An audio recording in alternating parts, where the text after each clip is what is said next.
Texas, 1944. The war in Europe is burning itself out, but here, beneath the open blue skies of the American Southwest, a quiet wonder is about to unfold.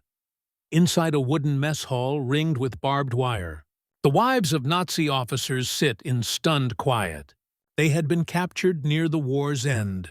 Women who once dined beneath swastika banners, attended by servants and admired by generals. Now they sit at a rough pine table with tin dishes before them. The air carries the scent of smoke, dust, and frying bacon. The sound of it, the soft crackle from a cast-iron pan, cuts through the morning stillness. None of them move. They gaze at the food as if it's a trick, a final insult. Anna Ritter, once the wife of Colonel Karl Ritter of the Wehrmacht, looks at the meal in front of her. 2 fried eggs, bacon, toast, and black coffee. "They're mocking us," she murmurs. The American guard, a young man with a wide hat and sunburned neck, looks confused. "No, ma'am," he says softly. "Breakfast. No one touches their food." Then, slowly, one woman lifts her fork. The first bite is cautious, trembling. Then another follows. The room fills with the quiet rhythm of eating, the aroma of real food, and the sound of something breaking, not in their bodies, but in their convictions. Anna studies the guard who poured her coffee. He nods politely and walks away, whistling. For years, she'd been told Americans were beasts, crude, faithless, violent. Yet now she sees a cowboy offering food to the enemy. No speeches, no flags, no threats, just breakfast. A thought flickers inside her. If they can feed us like this, maybe everything we believed was false. The women eat in silence.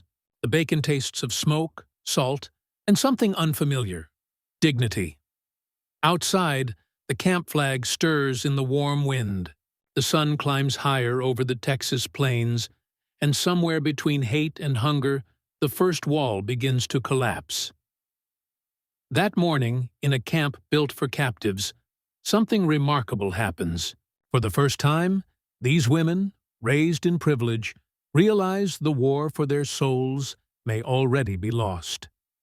Before they ever saw Texas, they had been taught one thing: never surrender to the Americans. German propaganda had hammered the message into every household, every radio broadcast, every poster. Captivity in America, they were told, meant shame, starvation, and endless toil. Nazi newsreels painted the United States as a nation of greedy profiteers and criminals, a place without order or honor. Anna Ritter had believed it all.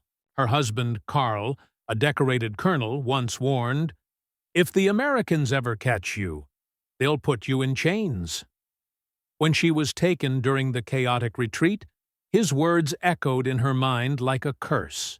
She expected filth, cruelty, perhaps worse. For the first week of her journey from the smoldering ruins of France to a ship bound for America, she barely spoke. When the train finally stopped in Texas, the air was dry and sweet with sage and dust. Instead of guard dogs, there were calm soldiers in khaki. Instead of shouting, there were orders spoken with courtesy. The women were separated, examined by doctors, and issued clean clothing. One American guard even carried a crying child off the transport, cradling her gently as if she were his own. Inside the camp, the women stared in disbelief. There were neat rows of barracks, a small chapel, even a library. At dinner, they were served stew, bread, and coffee. One whispered, "They're fattening us for something." Another muttered, "It's all for show, for the Red Cross." But as the days passed, the illusion refused to crack.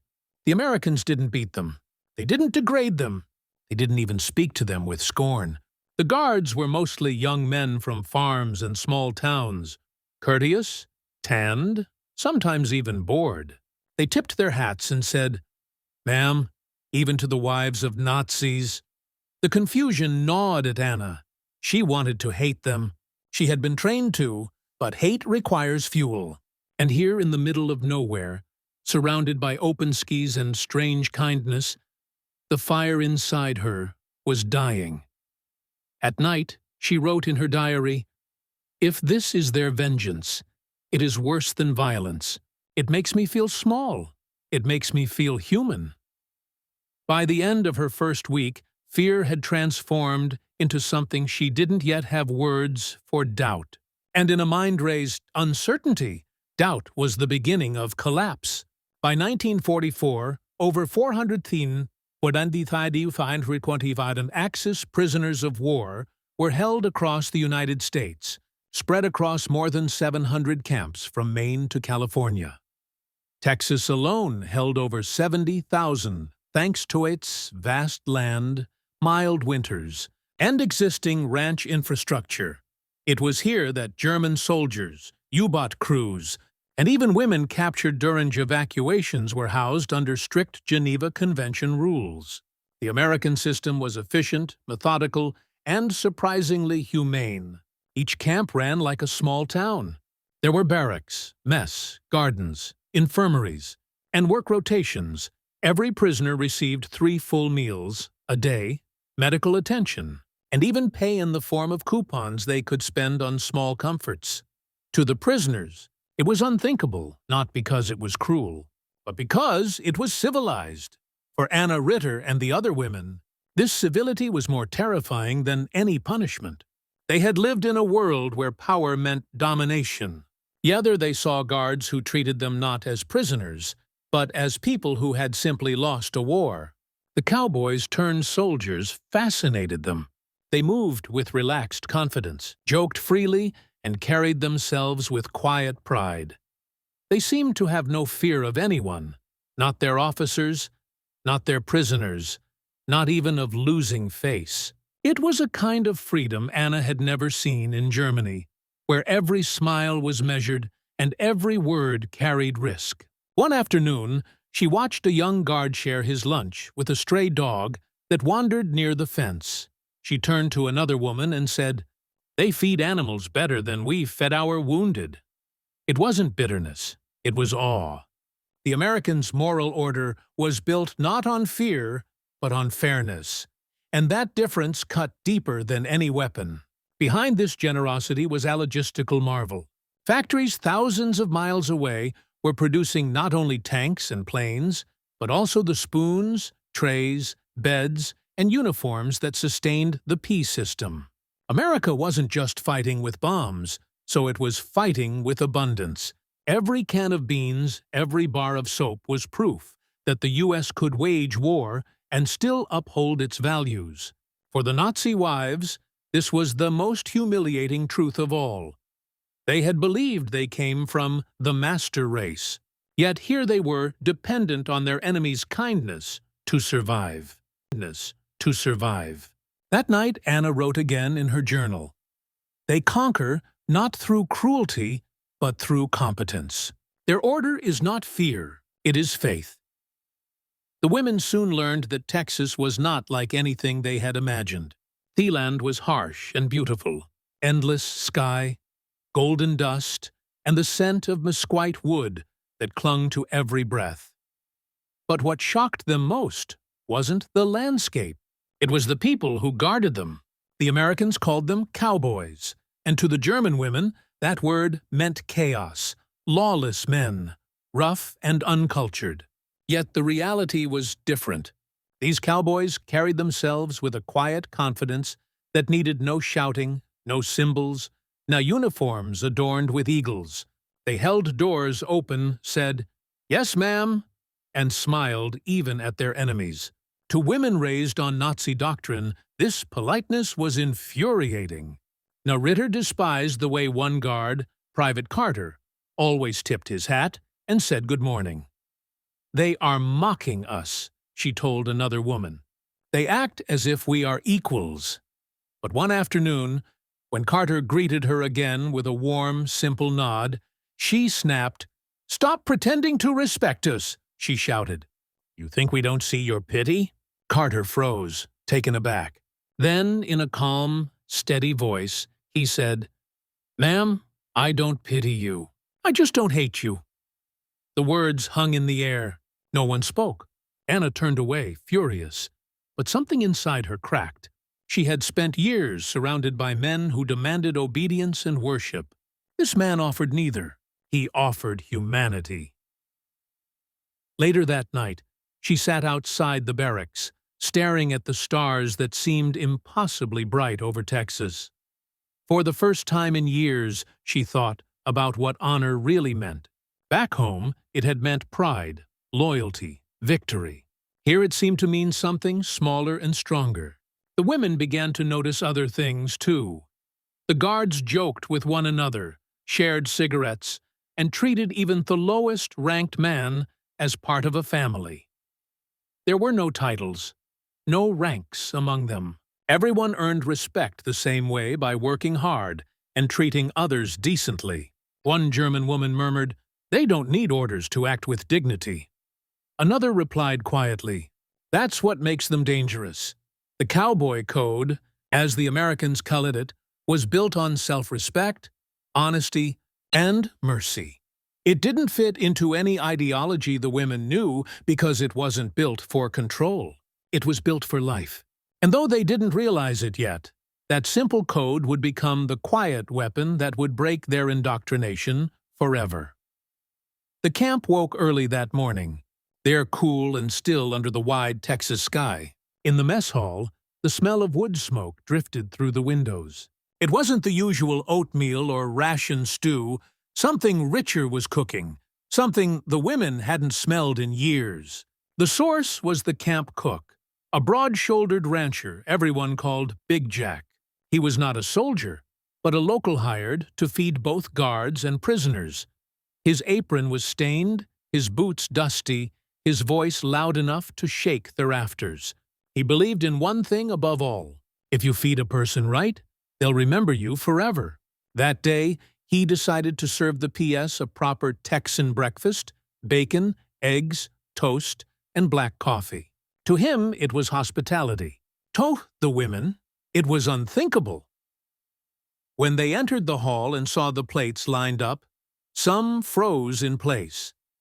Anna Ritter stood near the doorway, gripping her hands together. The rich scent of bacon filled her lungs, a smell she associated with comfort, family, and a Germany that no longer existed. Big Jack looked up from the stove. "Morning, ladies," he said with an easy smile. "Eat up while it's hot." No one moved. Finally, one woman whispered, "Is this a test?" Jack blinked. "It's breakfast." When they didn't respond, he sighed, took a forkful himself, and ate it in front of them. "See? Not poisoned, just bacon." The absurdity of it, this giant man joking about poison in a prisoner camp, broke the tension. Someone laughed nervously, then another. Soon the room filled with quiet laughter, thin and brittle at first, but real. They sat down and began to eat. The first bites were slow, cautious. Then hunger took over. Some women wept silently between mouthfuls. Others murmured, "It tastes like home." Anna, who hadn't smiled in months, looked around at the faces of her fellow prisoners. Faces softened by warmth and disbelief. Big Jack moved between tables, refilling mugs and cracking jokes. "Ain't no use in hating folks who can't fight back," he said. "You just feed them and hope they remember you were decent." Anna stared at him for a long moment. "Why are you kind to us?" she finally asked. Jack shrugged. "Ma'am, war's just work, foremen in uniforms, but breakfast, that's for people." It was such a simple thing, yet those words lodged deep in her heart. That morning, as the women ate bacon served by the very people they'd been taught to despise, something irreversible happened. The propaganda of the Reich, its pride, its poison, began to melt under the Texas sun and the taste of kindness. Later in her journal, Anna wrote only one line: "The enemy who feeds you takes away your hate." The smell of bacon lingered, long after breakfast was over, for Anna Ritter had haunted her thoughts all day, not because of the taste, but because of what it meant. That single meal had done what months of Allied propaganda could not. It shattered the illusion of superiority. Anna had once lived in a mansion outside Berlin. Her husband had a staff of servants, a chauffeur, and access towing, and imported food, even as bombs fell on the city. She had worn silk when others lined up for bread. Back then, she believed every privilege she enjoyed was proof of her nation's greatness and her own. But now, as she stood in a Texas camp surrounded by cowboys and soldiers who said, "Yes, ma'am," to a prisoner, she began to see a different kind of power. The Americans didn't flaunt their strength. They didn't need to. They simply lived it through fairness, through order, through quiet generosity. That night, the camp's interpreter read aloud an article from a local newspaper about the U.S. war effort. The numbers were staggering. Millions of tons of supplies, tens of thousands of aircraft, and billions spent, even on prisoners of war. Anna couldn't believe what she heard. The United States had spent over $1.8 billion housing and feeding Axis PWS humanely. It was more than Germany had spent feeding its own soldiers. The myth of mercy struck her harder than any weapon. A nation that could afford kindness and chose to give it had already won the war in ways bullets never could. She remembered Berlin's winter of 1944 when families burned furniture to stay warm, when women like her lied to neighbors about their rations, when compassion was weakness. Here, in the middle of an enemy country, she was eating 3 meals a day and being treated with respect. The contrast was unbearable. That night she didn't sleep. Instead, she sat on her bunk, listening to the soft whinny of horses outside the fence. Their hooves on the dry ground reminded her of home. But this was no home built in pride. It was built on decency. The next morning, she helped clean the mess, all voluntarily. The guards didn't ask her to. No one noticed. But to her, it was an act of confession. In her journal, she wrote, "They defeated us without cruelty. They fed us without asking why. They made me see that our strength was hollow and theirs was human." Later, she did a final line as if to make sense of the humiliation that now felt like grace. "They conquered us not with hatred but with breakfast." Weeks passed and the camp settled into a quiet rhythm. The German women worked in the laundry, in the gardens, and sometimes in vestibules. The guards treated them not as prisoners but as workers on borrowed time. The war in Europe was ending, though they didn't yet know it. Every Sunday, they were allowed to write letters home. Each one was censored by the U.S. Army, read and stamped before being sent across the Atlantic. But even with every line scrutinized, the truth found a way through. Anna sat at a wooden desk one evening, pen trembling in her hand. For the first time, she didn't know what to say to her husband. An SS officer rumored to still be fighting somewhere near Dresden. She began carefully. "We're safe. The Americans treat us fairly." Then she paused, unsure how to describe what had happened. How could she explain the bacon, the laughter, the cowboy who said, "Ma'am"? How could she tell a man who believed in racial destiny that the so-called inferior people had shown more honor than anyone she'd known? Finally, she wrote, "They feed us as if we were guests, not prisoners. The men who guard us smile without cruelty. It is strange. It is unbearable. I did not think kindness could wound." When she sealed the letter, she whispered to herself, "If this reaches Germany, maybe it will save someone." Weeks later, in a ruined apartment block in Munich, a postwoman handed that very letter to a widow, a friend of Anna's who had lost her husband at Stalingrad. The woman read the letter aloud to her neighbors, her voice trembling at the words, "They treat us better than the Reich ever did." The letter spread like wildfire, copied by hand and whispered in basement. It became a quiet weapon.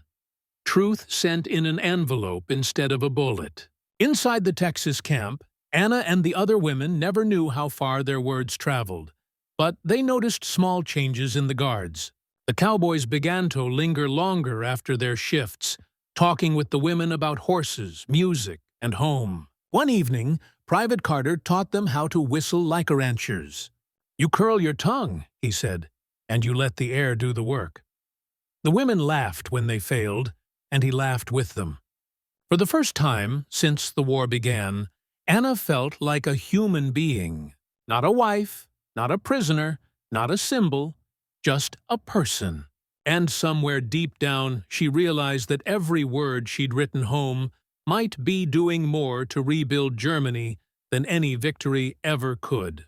Spring came early to Texas that year. The air smelled of dust, hay, and the first hints of wildflowers blooming beyond the wire fences. Life in the camp had become almost ordinary. Routine chores, morning roll calls, and the soft rhythm of horses in the distance. But for Anna, each sunrise carried a quiet anticipation she couldn't explain. Then one morning here turned the cowboy. The same broad-shouldered man from the bacon breakfast, Big Jack, rode up to the camp gate on a chestnut horse, hat tipped low against the glare. The guards recognized him instantly and waved him through. He wasn't military. He didn't need to be. Everyone knew he was a friend to the camp. Anna was washing laundry when she saw him. Her breath caught. He dismounted, dusted off his boots, and reached into his saddlebag. From it, he pulled out Asmol glass jar, homemade preserves sealed with a piece of wax, paper, and twine. He handed it to the camp sergeant. "For the ladies," he said. "Tell them it's peach from my wife's kitchen." The sergeant hesitated. "You know that's against regulation," Jack grinned. "Then let's call it morale." Later that afternoon, the preserves were divided among the women, one spoonful each. Anna held her share as if it were gold. She hadn't tasted fruit in years. When she placed a bit on her tongue, the sweetness was almost too much to bear. Tears welled in her eyes. She walked up to the fence where Jack stood, waiting beside his horse. "Why?" she asked quietly. "Why are you doing this?" Jack shrugged, eyes soft beneath his weathered hat. "Because war's near over, ma'am. Time to start being people again." For a long moment, neither spoke. The wind picked up, carrying with it the hum of distant cattle in the faint clang of the camp bell. Then, without thinking, Anna reached her hand through the wire. Jack hesitated for half a second before taking it, rough hand meeting delicate fingers. It was the first time she had willingly touched an American. The world seemed to hold its breath. Guards nearby watched insolence. No one laughed. No one shouted. It was just a handshake. But for both of them, it was something sacred. In that instant, hatred, centuries of it, amplified by propaganda and war, simply collapsed. What remained was something simpler, purer, recognition. Anna spoke softly, almost to herself. "You've done something no one else could." Jack tilted his head. "What's that?" "You made me forgive," he smiled, touched his hat, and mounted his horse. "Guess that's a good day's work." Then, as he rode away, the women stood along the fence line, watching him disappear into the endless horizon. None of them said a word. They didn't need to. Later that night, Anna wrote one final line in her journal. "A cowboy shook my hand, and the war ended. At least for me." By the time the war ended, the Texas sun had turned the camp's wooden fences gray and dry. The guards moved with less urgency now, their boots quieter, their laughter more common. Rumors of Germany's surrender drifted through the camp like warm wind, and with them Crimean unspoken truth. These women were going home soon. For Anna Ritter, that realization was both a comfort and a burden. She had survived captivity.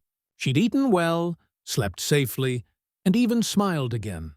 But the shame that lingered wasn't about defeat. It was about what she had learned. In her final journal entry before repatriation, she wrote, "They called them cowboys. We called them fools. But it turns out the fools were us."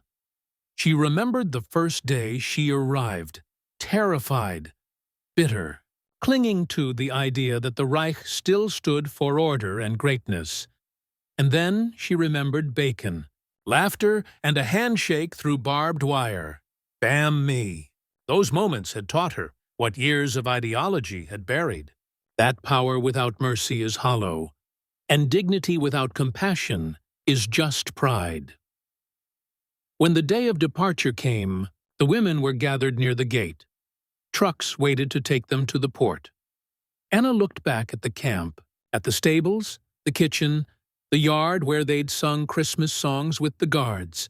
Everything about it looked so ordinary now, yet she knew she would never see the world the same way again. Private Carter approached. "Hat, ma'am," he said softly. "You take care now." Anna smiled faintly. "You too, soldier, and thank you for teaching me what honor really is." He shook his head. "You taught yourself, ma'am. We just gave you breakfast." That night, as their transport ship left the Texas coast, the women watched the shoreline fade into the fog. Someone began to hum softly, a melody from home. Then, unexpectedly, another woman joined in with an American tune she had learned in camp. Soon, the two melodies blended into one. A strange harmony of enemies turned almost friends. In Germany, Anna would return to a country in ruins. Cities burned, families broken. The ideology she once believed in turned tosh. But when people asked her what America was like, how the victors had treated their prisoners, she would pause before answering. "They beat us," she would say, "but not with guns, with kindness." The barbecue, the handshake, the soft word, "ma'am," these became her memories of war. Proof that mercy once given could outlive any empire. Years later, when asked what victory truly meant, she replied simply, "It wasn't the Allies' bombs that changed us. It was their humanity." And though she never saw Texas again, she kept one relic from the camp, a small piece of paper torn from her journal. On it were 6 words, faded by time, but still legible. "They fed us and we became free." When the transport ship finally reached Europe, the German women stepped onto the dock as free people, but not the same people who had boarded in Texas. The cold air of the homeland felt different now. It carried no pride, no certainty, only the quiet echo of lessons learned in the warmth of a Texas sunrise. Anna stood at the rail, her fingers clutching the edge, eyes fixed on the horizon. She thought of the Cowboys' handshake, the laughter over barbecue, the strange feeling of dignity she'd been shown by her former enemies. For a moment, she whispered to herself, "We were prisoners, but they freed our souls." Around her, the others murmured similar sentiments. Some wept quietly, others smiled faintly. None of them mentioned Hitler or the Reich. The war had ended, yet something far deeper had begun. The restoration of humanity, one gesture of kindness at a time. In the years that followed, stories like Anna's would drift softly through post-war Germany, accounts of bacon, cowboys, laughter, and compassion from those they had once been taught to despise. Though few believed them at first, those tales took root, reshaping how a shattered nation began to view the world anew. They had ridiculed the cowboy. He fed them instead. History remembers conquerors and the conquered. But in the quiet spaces between the gunfire and the surrender, sometimes the purest victory belongs to those who choose mercy, when cruelty would have been simpler. Here, would have been simpler. Here.